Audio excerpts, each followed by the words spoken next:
first one was with our fishing on Saturday. We were with the fishing community. We had games with them, kino race, football, kickball, volleyball. You know, the one UN family was there to join us. We also had the NAFFA team. The one UN won the soccer, and then the kickball was won by the fishing community. And we then on Monday we had this inter-university debate and a career day. Our quest is to see how we drive the young people towards the fisheries career. To be able to do that, you have to, find the soft spots and drive them through that. And so that debate kind of brought out a lot of unique topic. Should we extend our IUZ, for an example, for artisanals from 6 nautical miles to 12 nautical miles, or should we remain? And I don't know which one of you were at the debate. You heard the students how they propounded, passionately. And I was excited to hear the university student, the student from UMU, kind of propounding the ideas. So that was another part of the World Fisheries Day celebration. On Wednesday, that was on Tuesday, we kind of launched our beach cleaning exercise. If you go on the learning sites, a lot of you just maybe go to the market and buy fish. But those kingdoms come somewhere. Yeah. And those are the learning sites. We went to West Point and we saw how the environment looked. People defecating all along the beaches. Those kingdoms coming down. And then the fish has to be pulled from the kingdom. You can tell where it falls. And so we felt that it's just important to see how well we create a safe environment, an environment wherein, our harvest from the ocean will be secure and protected. And so together with our partner, Conservation International and JICA, we launched that exercise yesterday on Tuesday rather, on Popo Beach and not Popo Beach, but Bounce Beach and West Point. Let me quickly go back and indicate that the inter-university debate was proudly sponsored by the European Union. Okay. It's good to always flag that. Yesterday's event was sponsored by the Food and Agriculture Organization, the FAO. If I did all the t-shirts you saw. So the rationale for that was to see how well we just tell our people thank you for the work they do, for the sacrifices they make. A lot of these staff, some of them 36 years, have been in the system prior to coming to NAFFA. Because before NAFFA, there was what we call the Bureau of National Fisheries. That was a department under the Ministry of Agriculture. So our fish and fisheries resources were already protected in a way, and then the governance structure was there until 2017, the act of the legislature that transformed it to NAFFA. And so we wanted to appreciate these staff. These are people who wake up early in the morning. These are people who come to work with the bigger resources, the salaries they are getting. They transport themselves to work. They make all the sacrifices, go in the farms, those doing the fish farm and aquaculture, those along the beaches collecting data for us. And these are people that have served their country with so much passion. And we just felt that there was a need to say thank you. Was it the first of its kind? Yeah, that was the first of its kind from all we gathered. That was the first of its kind. And we want to do that as an annual event. Okay. We will be introducing next year, by this time, what we call employees recognition ceremony. We want to make that standard. We're also going to be introducing bring your child to school, bring your child to work day. Okay. So employees will have the opportunity to bring the children to work. And so they sit with them, let the kids come and see where daddy sits, where mommy sits, what kind of work mommy does. A lot of our kids do not know the kind of work we do. And so when they come in value and see the kind of work you do, how much just supervisors is on you doing this one. When you get home and you tell them, say, I'm tired a little bit, they will understand and get to know you. Yeah, daddy really been working over there. So we'll be introducing that. So that was the rationale. And you observe that we got 2 great speakers. Dr. Josiah Jukal and Corridan Boyd Gatter, who spoke on 2 separate, very good topics. Work etiquettes, and you heard the way she kind of propounded, in terms of punctuality and everything, work culture, emails and everything, and this is kind of environment we want to cultivate. A lot of people, professionals, some of them, you will send an email, they wouldn't respond to you. But when you meet them, they say, oh yes, I saw the email. Hey, but you needed to acknowledge at least, you needed to respond. And so that culture has to change. Josiah Joka spoke on patriotism and public service. and you heard him, outlining the various things you need to do as a public servant, what you have to do, ensuring that look, you're working collectively, and not trying to take the glory for anything. So that was the rationale behind the day yesterday. We had an amazing and wonderful day. NAFFA is also rebranding a lot. We kind of rebranding, we are reforming, we are transforming to create a space working environment. Because if you want your staff to be productive, definitely they have to be healthy, they have to be happy, they have to be motivated. When they are motivated on those three lines, trust me, you get productivity. And that's the kind of strategy we're using to make our staff to go the extra mile. And we do not have to tell them what you need to do. You already know what you have to do. There's this issue about insurance and you know something about medical as well. I overheard you talking about that that they have started benefiting from some of these initiatives at NAFFA. You want to give a more understanding about this insurance policy that have been So there are two different categories of staff in NAFFA. We have all of the other, technical administrative staff, and we have those who go on the ocean. Every vessel you see in our waters, we have people who are on those vessels.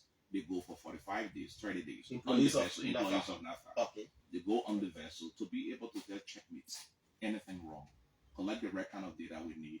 What is the catch? What are the activities going on the vessel to feed us back with those information? So all of those guys moving on scene, they never had insurance. What NAFFA had was a kind of $75 allowance every month to staff, calling the medical insurance, just for medical benefits. When we came in, we felt that we needed to be much more holistic. So we quickly worked with our team, procurement and HR. And then as of December 1 this year, all of the staff will have full insurance for they and their family members. The seagoing allowance will have life insurance because it's just important that if someone is going on sea, anything could happen. Let's give them a guarantee that here we are there for you. Whatsoever happens, you have a life insurance. That will be able to cover any eventualities. Down the line. So we've been able to secure that. So as of December 1, definitely we're going to have the insurance for all of the staff. Another thing, when we entered at NAFFA, we saw a very lucrative vehicle, $138,000 cost. Unfortunately, I thought that I could put away that vehicle, but unfortunately, it was something that came from the project. Okay. And so, according to the bank policy, you cannot dispose of a car once the project is still ongoing.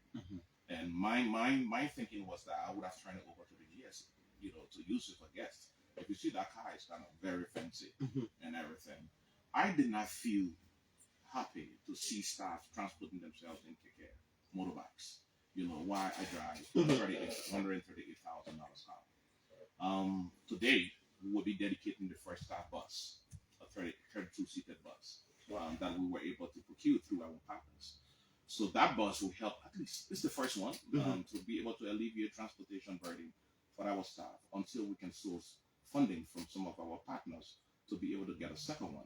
We hope next year, maybe mid next year, we should get a second one. Probably the first one will be dedicated to the NAFFA headquarters. In fact, the staff will be using it to go to Grand Bassa tomorrow. We think that it's a way to say, hey, your money you earn every time, if you calculate how much people pay, for transportation, that will be now reserved.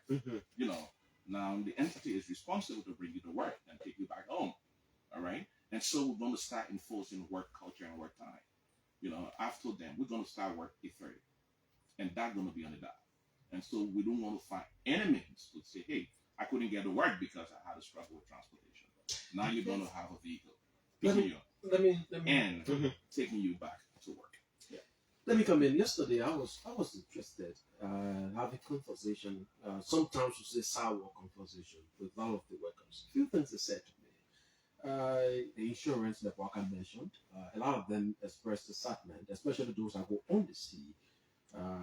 They said to me, at least now they are satisfied because risking their lives and going on sea and having insurance, it tells that the entity is moving. They talked about the boss you just mentioned as well, that it will contribute significantly to their workings. But all of these things, when they were mentioning, few things come to my mind. I can recall in March when you took over, you said you met a bank balance of maybe 450,000 or less. So I'm thinking, how is it that NAFFA is doing all of this? You just took over March. I mean, it's space of 5 or 6 months now passed, and a bank balance of 450 or less, and you be able to do all of these things in this very short period. You want to give us maybe A new how, vessel. how your leadership is transitioning that. Where are the funds coming from? Okay, great. The bus that I mentioned actually came from the OPEC funded project. One of the things we did when we got to NAFFA, we tried to restore donor confidence in the sector. A lot of the partners were not happy at all with the leadership, because of the kind of engagement. In fact, the World Bank funded project was almost at the verge of cancellation when we got in. The OPEC fund signed in 2022 never took off. And so we quickly re-engaged all of the partners. In fact, we established the Fisheries Development Partner Coordination Group. That group meets every quarter, consisting of all of the partners, donors and development partners and what have you. The European Union is co-chair, NAFFA is chair. We try to decentralize. We try to have an open system, making them to understand what we are doing, how is it being done, and what have you. What we also did to be able to reduce corruption, fraud in the system, we launched the Fisheries Information Management System. That platform was supported by the World Bank in 2022, but was never utilized. Okay, and so when we took over, we worked with the team quickly. We saw it as a quick need to be able to reduce fraud. And that platform today, you can see here if you are a vessel owner. If you are importing fish, if you are an artisanal person, that is, you in 48 hours, you are able to receive your permit and your license. Before then, you could take 3 weeks, sometimes a month. So just using that platform. Just using that platform in 48 hours, you can get your license and your permits. And so that helped to reduce human interaction. There were instances wherein some people would just sit on permits, for these customers and say, hey, if you don't see me, I can approve. Now, you don't have an option because that routes, and we have our IT, our technicians, seeing where it is sitting at every minute. So if a particular director is sitting on a request, hey, you need to go, you need to push, what's the hold up? If the documents are not correct, get to the vendor. Send a query, and you can send a query directly through the platform. And the vendor going to receive that query. The client going to receive that query and be able to correct the situation. So, based on the reduction in wasteful spending as well, we are trying to safeguard resources in a way that it would serve the better good of the country. It would serve the Liberian people. It would serve those staff who go all out there. We are no longer having jamborees. We are no longer just supporting anything. When I took over, I received tons of requests coming in for beauty pageant, coming in for this, coming in for that, coming in. And every time I wrote back nicely and told them, hey, we do not have resources. That was the reality. We are strategically positioning and using resources that would benefit the country. And so, because of these wastes that we have reduced, whatsoever resources that are coming in now, we are strategically utilizing them, to be able to get better value in return. And that's how we are now moving towards a lot of these activities. All of the World Fisheries Day activities are supported by our partners. NAFFA is now spending $1 on all the World Fisheries Day events. And these are you have tried to you have already convinced. Exactly. And these partners are kind of confident. And right after, we're going to do a comprehensive report and send it out to them to say thank you. This is the report. This is how we utilize. And what we did also, a lot of them are not giving dollar value to NAFFA. We say, hey, utilize your procurement process, get the work done. So all the t-shirts you saw, FAO used its procurement process to print the t-shirts. The European Union work through one of the consultants to support the debate. We also have the beach cleaning ceremony that was held. Conservation used the procurement system to procure the materials. JICA also used the same. The World Fisheries Day program, a lot of the other partners, we got C for Liberia, that is printing all of the t-shirts for us and getting everything done. What we are spending money on is looking at the World Fisheries Day song that is being sung by Sonny Diego. That song will be officially launched on Friday. The rationale for that is so that our future folks, as they go on the ocean, they can put that song on and begin to just listen how much the government values the work they do. And all of the fishmongers in the little cotons will have that song playing around them because they do a lot. I call them the unsung heroes for our sector. These are people who do so much, but they are never recognized. It's time that we recognize them. Don't to my question. You also, I'm taking you back a bit while we have this conversation. You talked about auditing the past administration last time. Doing your third over. How far are we? Has there been an audit commission? And if yes, what has been the outcome of that audit? Yeah, the 2024 audit is ongoing now by the General Auditing Commission. Okay. We're waiting for results. But before then, we did our own internal review. We saw a lot. We did a short review, just coming from January to March when I took over. And that informed us that we needed to put systems and control in place. There were instances wherein people issue fake receipts. So fishermen, a fisherman will pay maybe $450 for license fee for the year, but then that receipt is given $450, but in the book is registered $50. And so all those reviews brought a lot of things that we needed to put system and control in place.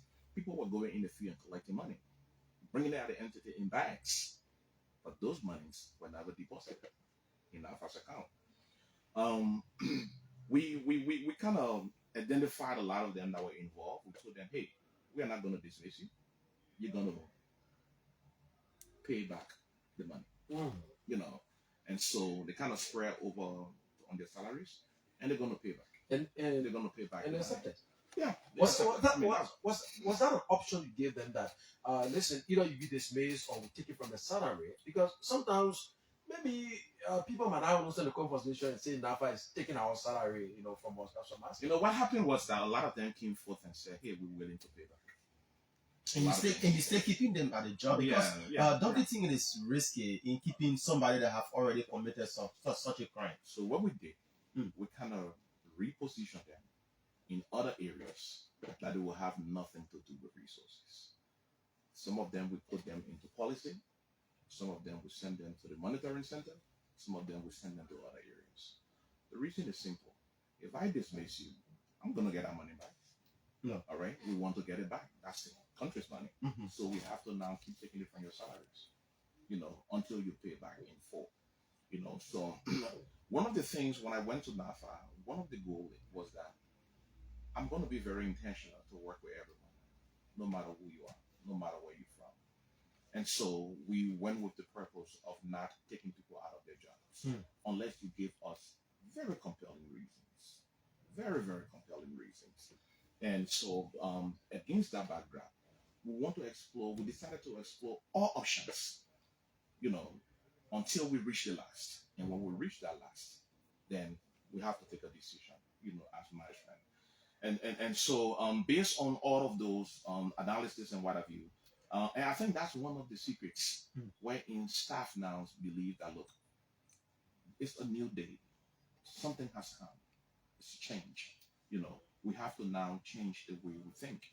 We have to change the way we work. It would amaze you when I got at NAFFA. Power, I'm told that the power will be on when the head of the institution is there. Once the head of the institution leaves, power is off. So we kind of instilled that, hey, power going to come on. In fact, I'm there at 6:20 in the morning. So I arrive at 6:20. I do not put the generator on because I want to make sure we save the fuel until working hours. But when there's LEC, which of course we have now, we kind of run it through, So I'm there, and it makes you that staff that used to come to work 10 o'clock are in the office now by 8. Because You you know? are you sometimes ahead of them. Yeah. So when your boss coming soon, it means that No, I don't think it's because of that. It's because they see now that something has changed and they need to now flow with that change. And those staff will even stay. What we also did, we kind of reinforced the electronic digital attendance system. So when you get at the headquarters, there's a digital system there that you have to log in with your fingerprints, and then you log out with your fingerprints after work. Every month, I ask the HR to print that, and I go through every one of them to see every day who came to work at what time. Isn't it hectic? No, it's not. I mean, it's not. I'm asking because you have to go through all the. Of course. But mind you, I also review every report, every work plan from every technical team, and provide feedback before the meeting in the morning on Mondays. So I do that, and I have a whole team, that we review that. The reason why I'm reviewing those attendance log is to give feedback to every staff. This month, you came to work late at 7:09. You have to improve. And if you can improve, the next one we have to do now is to see how we use our HR manual to be able to put you on the right. Yeah, so before I beg you to know before you come in, we'll have to talk about this. A vessel at NAFFA that will be commissioned, I don't know when it will be. Monday. I want you to tell us, is it the first of its kind? If not, why do we need a vessel now as a country that can be, fully taken care of by NAFFA? I don't know, because you guys are saying that you prioritize it to a company that will take full responsibility of that. Is a vessel necessary now? So let me give a little, background a little bit. Personally, our fish population is around 253,000 metric tons. Surface waters fish. That's what we have in our waters. Deep water is around 94,000 metric tons. Liberia personally harvests just 53,000 every year of that overall population. That tells you that we need to do more with our harvest. That 53,000 come from 5,900 canoes across the coastal counties, the 9 coastal counties. 17,000 of the metric tons come from our tuna vessel, that is the industrial fleets. But they do not land their catch here. They go to Senegal and other countries to be able to offload their catch. Owing on to that, there are natural mortalities taking place in our ocean. We need to be intentional to harvest. We have to design ways and means to harvest. Otherwise, we're going to be losing a lot, on natural mortalities of those population. And so, against that backdrop, the government saw a need to work with the World Bank and say, hey, let us get the first semi-industrial fiberglass. And so, at NAFFA, we introduced the semi-industrial fisheries management plan. That was validated, that was approved by our board, and that was presented to our partners and what have you. So that semi-industrial management plan says that every year we should deploy one semi-industrial vessel that will run from the 4 nautical miles. Every year. Okay. We should deploy one. And that deployment will be done based on our stock assessment. And so by next year, we're going to be conducting another stock assessment to know what the population looks like. So the rationale for that is that we discuss with our partners and say, hey, let's introduce this. Let's bring in a new technology. We call it fiberglass because it's made out of coated plastic. Durability is intense. It takes you up maybe 50 to 55 years. Wow. That vessel. In terms of maintenance, very low cost.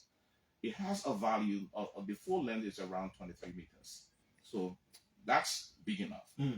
200 metric tons of fish. So if you put it in the layman term, if you're talking about 100 kg bag, it's almost like 200,000 100 kg bag. It can store. All right. Wow. You also have a compartment of ice, freezer at the bottom. While you're on the sea? While you're on the sea. Okay. And so as you are catching, you are storing. As you're catching, you're storing. So it's not going to spoil. Your product won't spoil. You're able to spend 30 days, 45 days. In terms of the fuel capacity, let me just make sure of that figure quickly. The fuel capacity is around 6,600 gallons of fuel that it can take to take on sea and come back. And so we introduced that to increase our harvest. We believe that adding that vessel every other time will increase the harvest from our ocean. And so the vessel arrived. It was constructed in Oman, cost around about $825,000. The president gonna officially commission it on Monday, 11 o'clock at the Mesperado Pier. We think it's an excitement for Liberia because this is owned by Liberia. This is Liberia's own. Okay, we are not looking at now international people, but this is Liberia's own. What NAFFA going to do? We can be the referee and the player at the same time, and so we're going to outsource it to a private company. The procurement process is now ongoing to hire a firm, a company that will operationalize that vessel. But that vessel going to be through a public-private partnership. In other words, we're going to, design our agreements in a way that it becomes revenue sharing with NAFFA, because we have put in the money through our partners. The government have put in the money, and so all the partners need to do is to come now with the crew, come with the staff to be able to operationalize it. And so that's the kind of mechanism we are putting in place. And there'll be a lot of other kind of ways that we're going to be.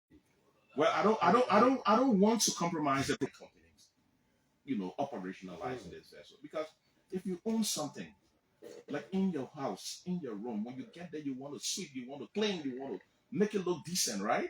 You want to protect it. And so if Liberians own it, if Liberians take over this vessel, definitely the way in which we do our fishing in our water going to be curtailed.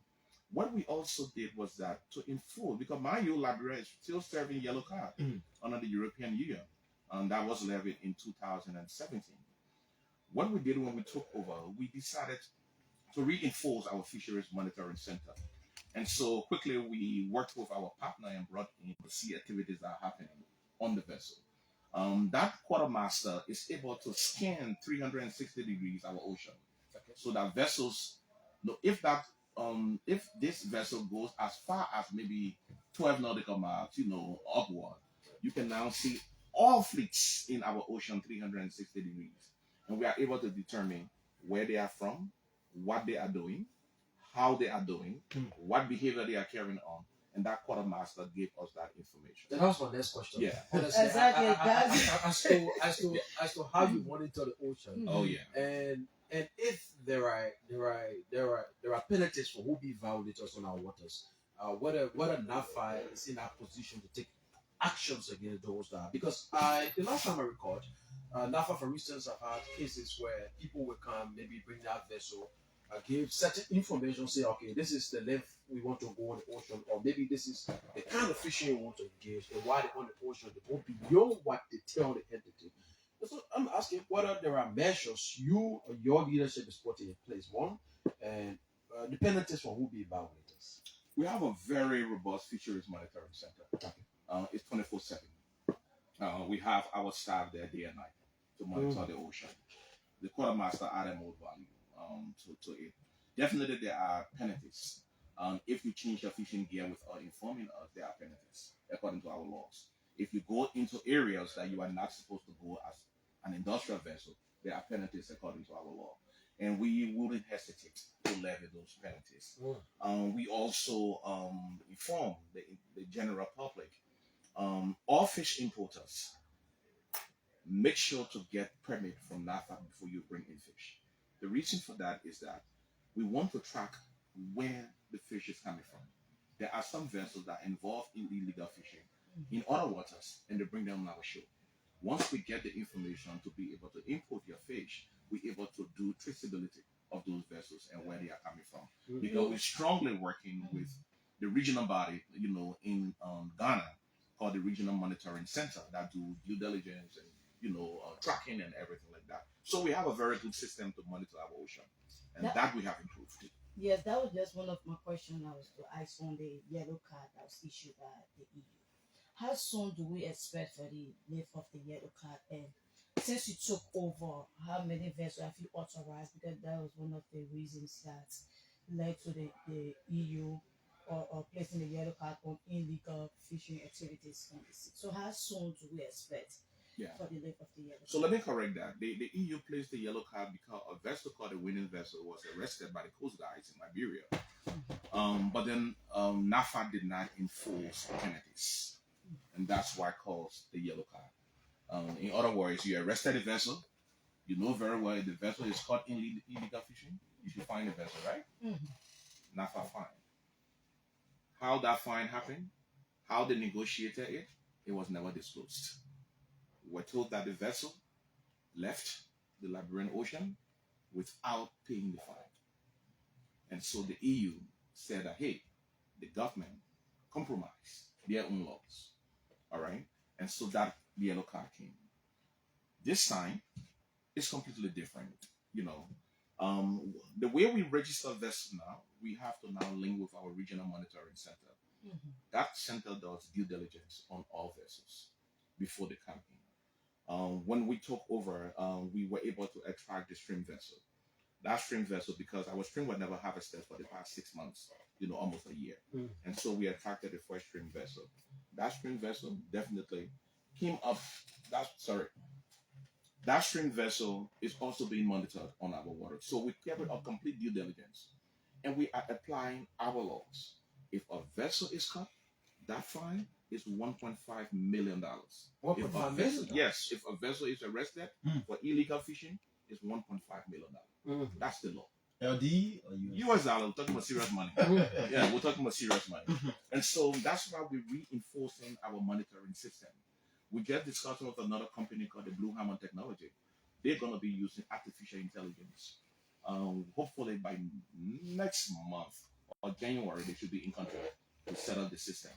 That system will be using AI in our waters, across our ocean, to be able to not only detect what's happening outside, but inside, and knowing the kind of species also that are being caught, also knowing the kind of gear, the fishing method that they're going to be using.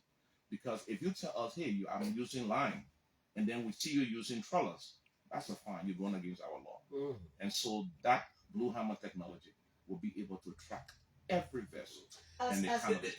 Just a minute. As part of the auditing, let me bring you back a little bit. As part of the auditing, was there a budget that you made, like you are indebted to other people that you have? Oh yes, $3.1 million we are indebted. $3.1 million US dollars. Wow. That's what NAFFA owes. Has there been any initial payment? Well, we've been asked by the board to submit the debt to the GSC for verification. So the GSC is carrying on verification now. Once they complete, I'm sure it's going to come up in the 2024 audit report. Let me end now. Yeah. Take it easy. Take it easy. Yeah, go ahead. Once the GSC comes up with that and authenticates these debts, NAFFA has to pay. And so we have to start discussing with these vendors, these partners, on how to pay those debts. We're waiting for the GSC to be able to give out the verified, listing for those reports. I mean, it pains me that I receive letter almost every day for lawsuits. Every other day, people are writing, "You owe us our money, pay." Imagine the entity hire a law firm to do a particular work. That contract didn't end. They went to another law firm and left that law firm, owing that law firm, went to another law firm, hired that law firm, and committed the institution to pay $9,000 US dollars every quarter. Every quarter. I mean, that's insane. It's just unimaginable. And so these debts going to weigh us for the next few years. Personally, when we look at our flow of revenue generation, we're looking around $3.2 million, $3.3 million every year. Out of that amount, I met a staff workforce of 203. Every month, we pay something around $165,000 for salaries alone. If you multiply by that by 12, you're talking about almost around 2.04 million.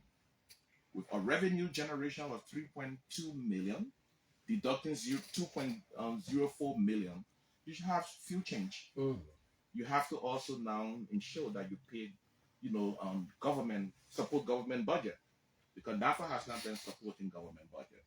In our recast budget we did when we took over, we said we're going to do 200,000. The legislature frowned on it. Others frown on it. But the reality is that we can give what we don't have. In our 2026, we are proposing $500,000 to be able to contribute to government revenue. Again, I'm appearing next week for revenue hearing at the legislature. I know it's going to be a little bit tussle battle, but we have to tell the real story. I mean, the story that was told was like the Edison story. We find on the top, we call on the top, but now knowing under there is hot, it's deep. You know, we are now telling the real story of NAFFA. That we are not impressing anyone. We're telling you what we met, how we're going to do it, how we're going to transform it. And that's why we are trying to diversify revenue streams. We can't keep depending on industrial vessels to support our revenue. So we're now reconstructing the clay hatchery, you know, in Bombay County. The last time I followed up on that. Yeah, we're reconstructing that. We also talking about building the first integrated aquaculture farm in Nima County. That's going to be private company led. We're talking about the fishing port. The design is almost completed for the fishing port. $26 million. We want to see how we can source that funding to be able to build a fishing port so that all of our industrial tuna vessels can dock in Liberia. And then we charge them for export fees to export our tuna fish to other countries. Liberia will have at least made in Liberia on those cartons with our Liberian flag moving to other countries in Europe and other areas. We want to make sure we do that, and that port is going to give us the leverage to do that. Is there a time frame set aside for that? Well, the design is completed. We have to now raise the money. I'm doing everything. In fact, we will be in Brussels in February to be able to pitch that at the investment conference. We're also planning our own national investment conference in March, on the 30th of March, to be able to pitch that. We're looking for private capital, bilateral engagements, and what have you. So our aim is to make sure we raise that money next year, and we're gonna raise it. Before you come in, coupled with that, through the OPEC funds, we're now talking about adding value to our fisheries. So we're gonna be constructing a fish processing factory in Grand Bassa County. The feasibility study is gonna start soon. Hopefully by next month, that feasibility is gonna start. Why am I naming all of these? Because if we get all of this infrastructure right, NAFFA will have other areas for revenue generation. There's a fish cluster in Cape Mount that has gone down the drain. We just advertise it. We want a company to take it over. You know, if that fish cluster comes out, it supports and serves the people of Grand Cape Mount County. And so we're doing all we can to make sure we diversify revenue streams so that we'll be able to meet up with our own portion of government support. I mean, I feel embarrassed, I feel shame every now and then. I walk out there and then people say, hey, NAFFA, you're contributing anything. Imagine, previous administration were taking withholding taxes from staff. They were not paying LRA. We owe LRA almost $1.something million. We owe LRA. For the past 6 years, you take people taxes, you don't pay to LRA. How come?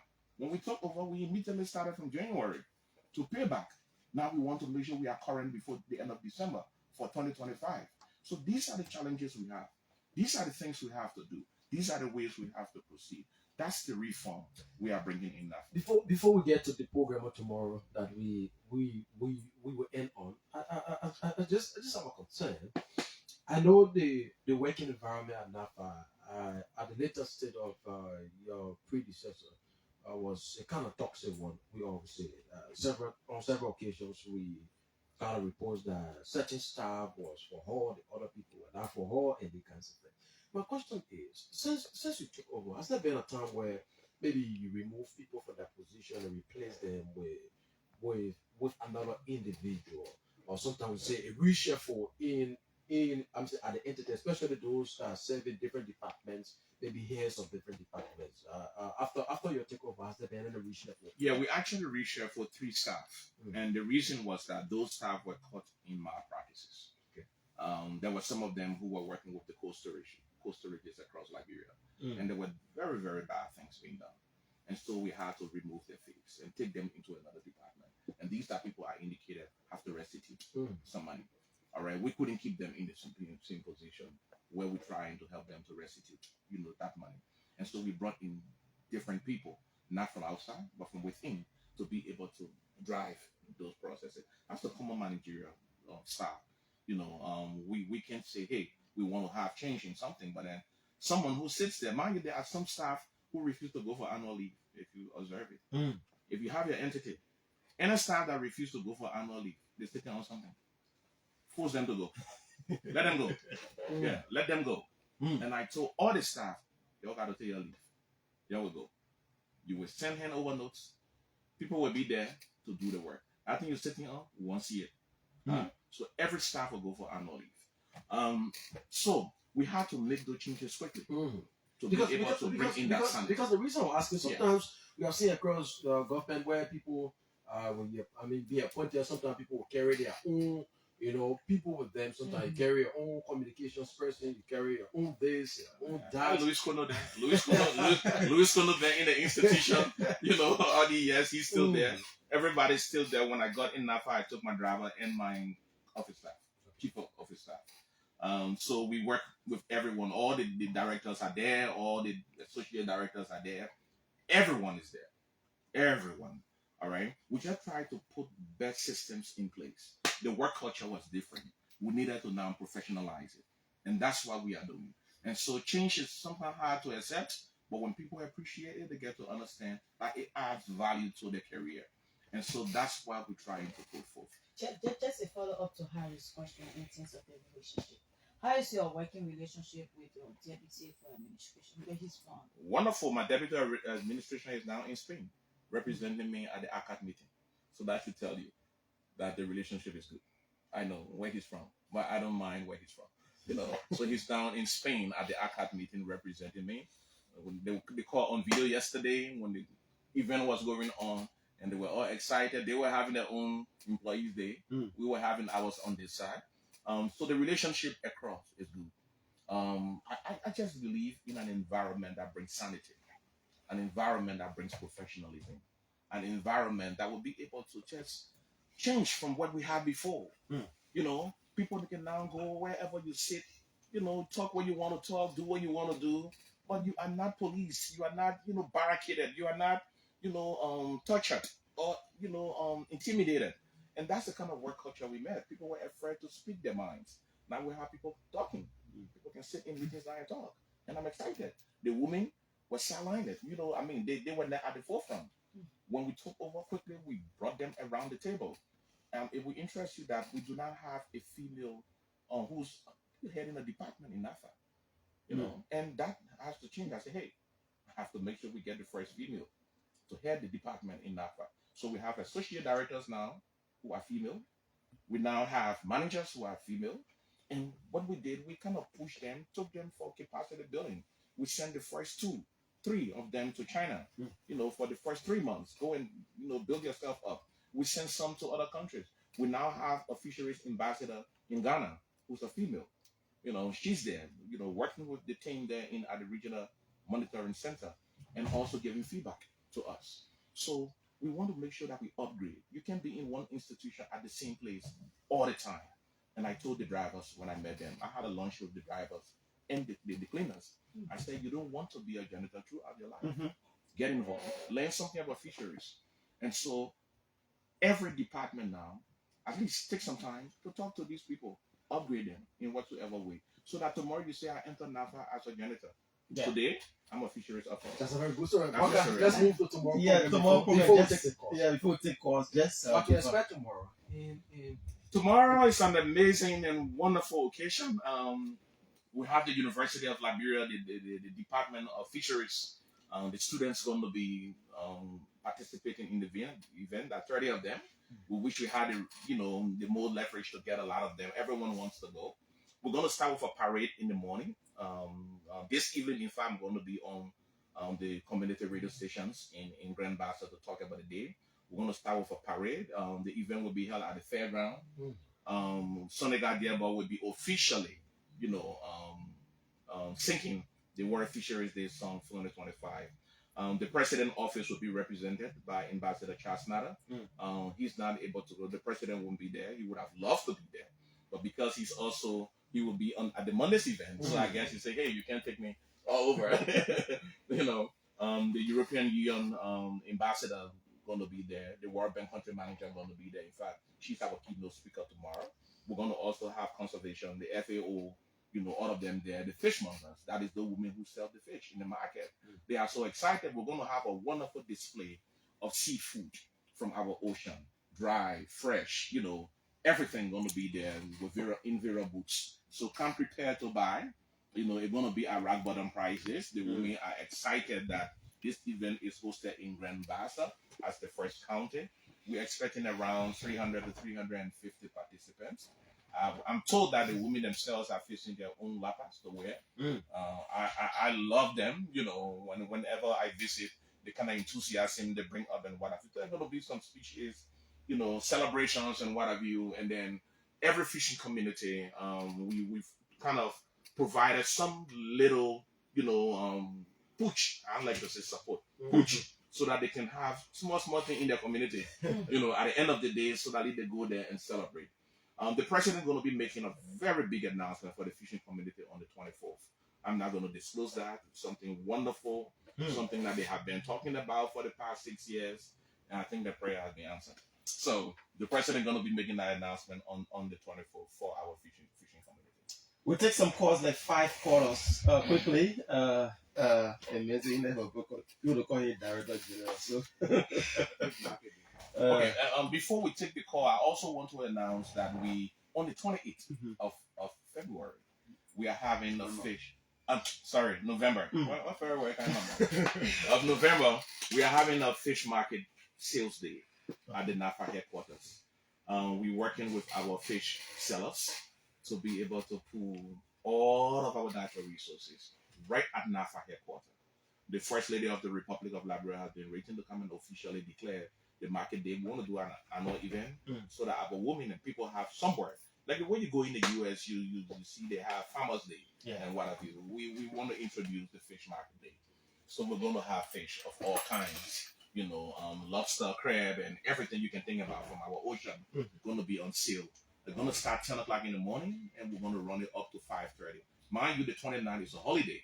So come and buy a fish on the 28th. The eve of the holiday, and then see. And this just a way to identify with our mothers and say, hey, you are dearest to us. We have a space for you. Come and sell. We're going to provide all of the awareness. So they'll be coming in the studio hopefully next week to talk themselves, about the occasion. We're going to have Punch FM at least carrying the live. And other media house going to be carrying the live so that Liberians can descend at the NAFFA headquarters to buy. All right, we'll take like 5 calls, like I said previously. 0778 665 699. Mr. Cyrus Saygbe is here with us. Let's go to the phone line, take this person quickly. Good morning. Your name is joining us from. Welcome. Good morning, DK. Good morning to your colleagues and the studio guests. My name is Derek Zina and I join from District 3. Okay. I want to raise concern with your studio guest this morning. Since NAFFA was established to regulate our fishing industry, to find our own quarter fish on the market is difficult. Why? Even the little one you see, it is very costly. I'm asking this question because I can recall 2 years ago, the fishermen, they were complaining on the radio that the entity is charging them too much money for registration fee. So why is it that fish never was established? Because one of those that used to buy that fish from my daughter Nisi. She used to go to Kmart. So what's the question? The Bicana and buy the fish. But fish never were established. So for our own quarter fish on the market, it is difficult. What's the cost of that? Okay, thanks so much. 0778 665 699. Once again, 0778 665 699 is the question, the line that you can call, and you'll be live with us on the PBS. Let's take this person here quickly. Good morning. Welcome. Yeah, good morning, bro. Good morning. I'm Dole Bali, calling from Johnsonville. Welcome, sir. I just want to tell the Cyrus, as he told me to call him, I should not call him director. A big thank you for the number of work he carried on to NAFFA. My institution has benefited from the mentorship of Cyrus. I just want to share with him that range where I hail from, now of FDA, of conservation practices, the people are no longer going the bridge to hunt. So with that aquaculture activity, that is the fish pool that are left abandoned, I don't want him, let him be taking in that direction to see how the aquaculture activities in Grand there can be revamped. I want to say a big thank you to you, Sarah, for the level of John. You can carry on at NAFFA. Thank you. Thank you so much. He will respond to that 0778 665 699. Keep your calls coming in, and you'll be live with us this morning on the PBS. Yeah, right on Punch 106.7. Yeah, we can take the few more calls, like two more person. 0778 665 699. Let's take this person here quickly. Good morning, welcome. Yeah, good. Good morning, brother. Yes, sir. Your name is joining us from? Yeah, I'm Fatu Command. I joined your conversation for one of the idea of the Unity Party Electoral Bureau. Okay.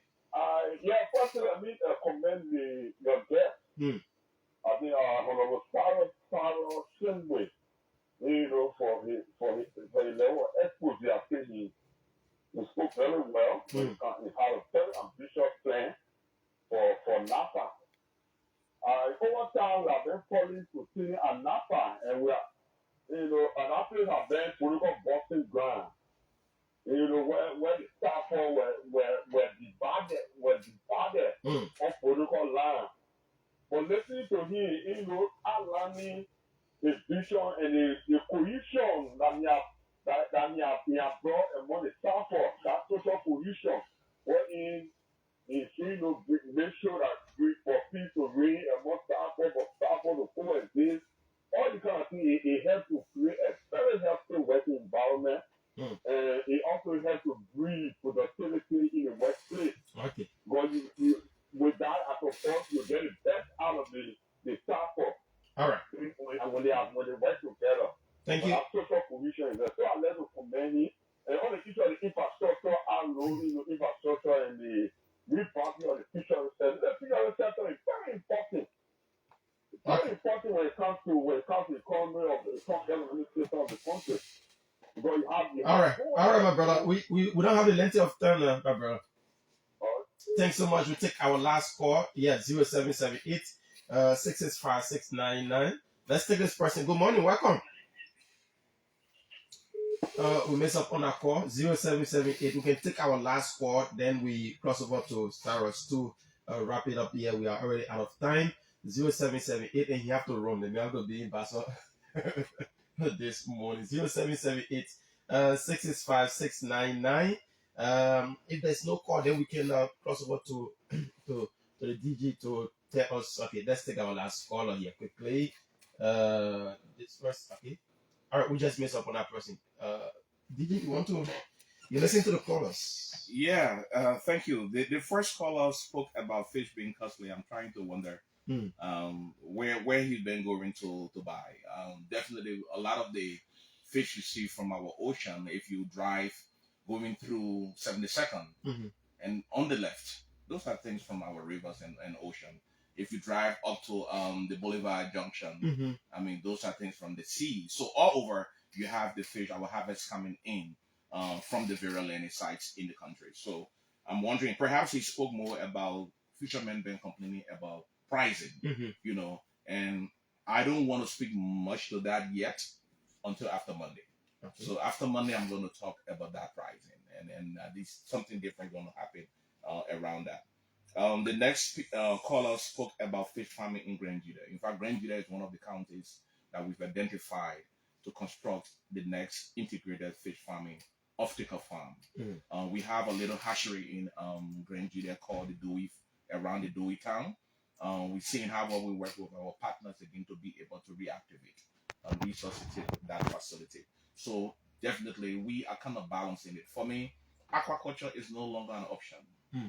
It has to be treated as equally as marine. And so we're doing everything we can. Our present aquaculture harvest every year is 2,000 metric tons. That's very, very low as compared to Ghana. You're talking about 50,000, 25,000 metric tons every year coming from Ghana, coming from other countries. And so we have to beef up our production. One of the things that have been Liberians have been battling with is the issue of feed. The cost of feed alone coming in from Ghana is for 25 kg is almost around $20, $25. So imagine if you buy the 25 kg feed for $20 to $25. That poses a huge cost on you as a smallholder farmer.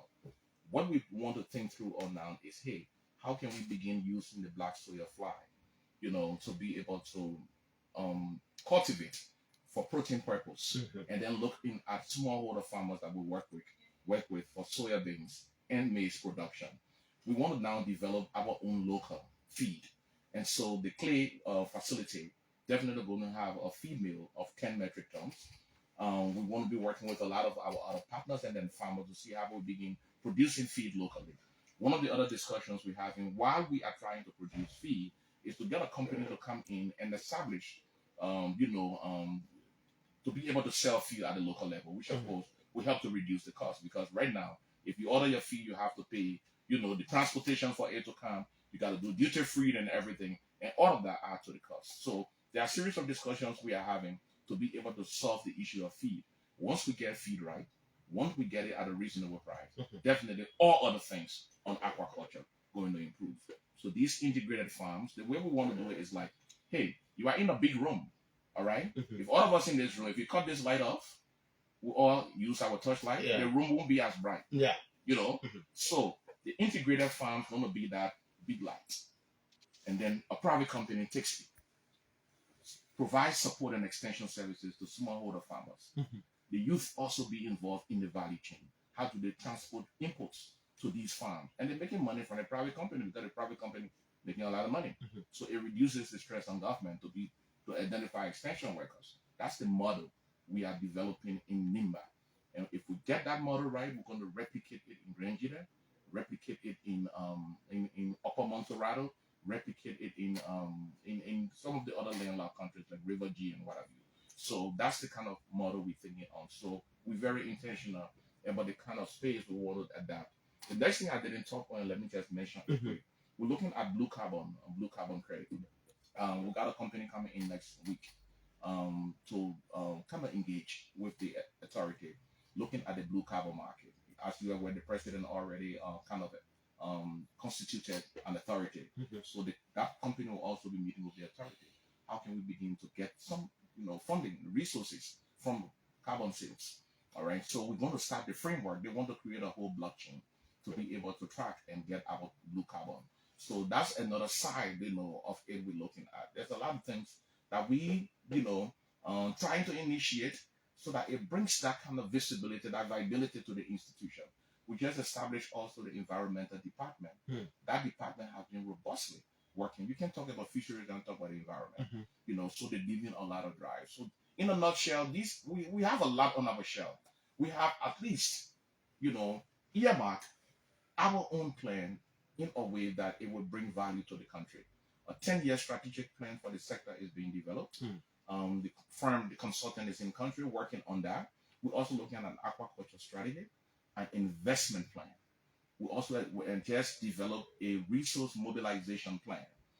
All of these plans will now feed into the National Fisheries Investment Conference that is slated for 2026 in March. So can you say that 2026 will be a great year for it's going to bloom. We're also talking about the fisheries headquarters. The new fisheries headquarters, full-story building design has been completed. We're going to start construction hopefully by January. And by this time next year, we should be moving into the new fisheries headquarters. We'll also be looking for money. We're going to be putting our nose everywhere. Every partner, going to engage them to make sure we provide the kind of support that the sector needs. Because our goal is that when we attract these development partners, it's going to help reduce the overhead cost of NAFFA. Things that we need to do, the partners can easily get it done through NAFFA, and then we're able to channel resources in other directions. And let me just, in the manner, thank all of our partners, who have been there for us. Very, very amazing network, very amazing engagement. I'm excited that we're getting new ones coming on board, hopefully next year. We want to expand it as best as possible, and then just to be able to dialogue and not to duplicate, interventions, but to be able to support one another. So let me thank you for all, and thank you, Liberia. Thank His Excellency too for the confidence. Definitely, we're doing what we have to do while we are acting until otherwise. Thanks so much for coming, and we have learned a lot from you this morning. We hope this continue once in a while. At least you can come so that we can hear from you. Yeah, you have a nice studio. You know, I like to do a lot of work before I come on air. So but I love the studio. It's very nice. Thanks so much. Okay, folks, we go home this morning on the Punch Breakfast Show. We'll be back here tomorrow morning. Up until then, it's bye-bye from our end. Okay. At least No, I want you to sit down and do photo, man. Huh? You want to do photo for me? All right.